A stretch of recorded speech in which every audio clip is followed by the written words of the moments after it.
La construction des remparts a commencé au XIe siècle. C'est Thibaut IV, comte de Champagne, qui a eu l'idée des remparts. Mais c'est le roi Philippe IV le Bel qui en a terminé la construction au XIVe siècle. Les chemins de ronde tout autour des remparts servaient à guetter les soldats ennemis qui attaquaient. Les murailles, appelées courtines, alternent avec les tours qui avaient pour fonction de protéger les murs.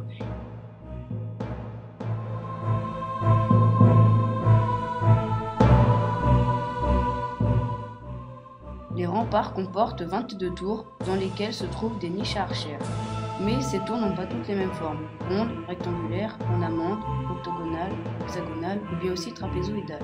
Toutes ces tours s'élèvent à 30 mètres de haut en moyenne. Les remparts servaient à protéger Provins, montrer que c'était une ville au sommet de sa puissance et de sa richesse, et aussi ils avaient un rôle symbolique, montrer l'indépendance des comtes de Champagne vis-à-vis du roi de France.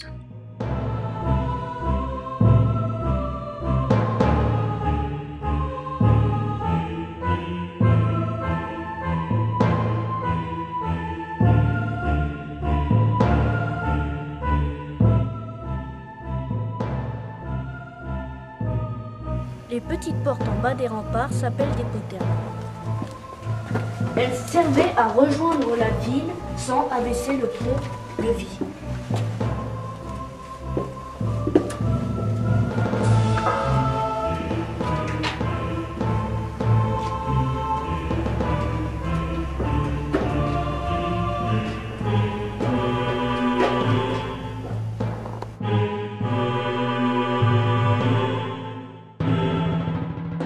On peut voir des petits trous carrés sur les remparts. Ce sont des trous de goulins.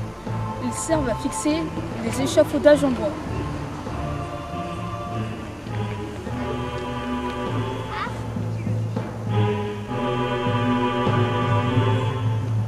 Le comte qui est à l'origine du tracé définitif des remparts se nomme Thibaut IV de Champagne. Il prévoyait 5 km de remparts. Avant que la construction des remparts de Provins ne s'achève, il y a eu 4 étapes de travaux. La première au IXe siècle, la deuxième au XIIe siècle, la troisième au XIIIe siècle et enfin la dernière entre le XIVe et XVe siècle. Les remparts à l'époque faisaient 5 km, mais maintenant il ne reste plus que 1,2 km. Les remparts ont été élevés entre le XIe et le XIIIe siècle. Philippe IV le Bel, roi de France, marié à la dernière comtesse de Champagne, Jeanne, a récupéré la Champagne, qui désormais fait partie du domaine royal au XIVe siècle. Durant son règne, les remparts ne cessent d'évoluer. Il y a en permanence des aménagements et des travaux, mais ce n'est qu'au XIVe et XVe siècle que les remparts de la ville basse sont ajoutés. Les fossés étaient profonds de 10 mètres et larges de 30 mètres.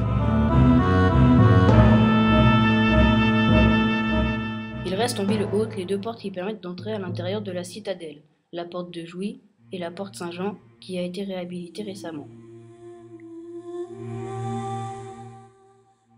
Autrefois fermée par un pont-levis, par un énorme portail et par une grille nommée une herse, ces portes sont constituées de 2 tours comportant 2 niveaux à quoi il faut ajouter un sous-sol.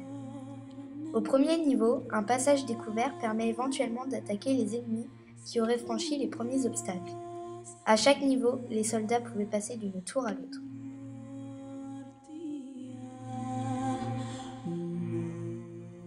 La terrasse au sommet des portes offre une vision lointaine sur le plateau de la Brie.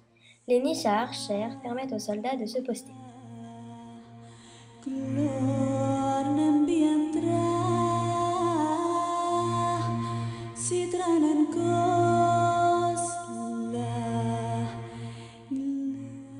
Les escaliers sont très étroits et sombres.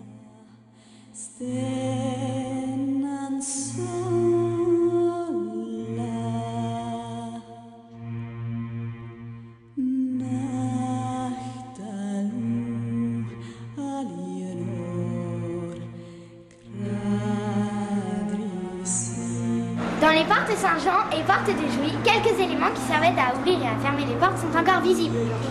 Par exemple, les gonds qui tenaient les battants des portes en bois, mais aussi nous pouvons apercevoir les rainures de colisser la herse.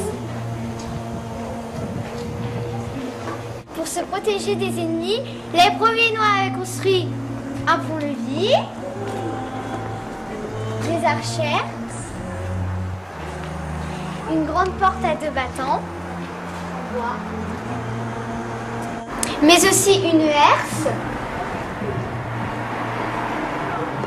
Et ici, un grand passage découvert où les soldats pouvaient lancer toutes sortes de projectiles aux ennemis. Chaque porte était entourée de 2 tours. Les soldats pouvaient circuler entre ces 2 tours grâce à des escaliers et à des couloirs. Ils pouvaient passer de l'une à l'autre, au sous-sol, au premier étage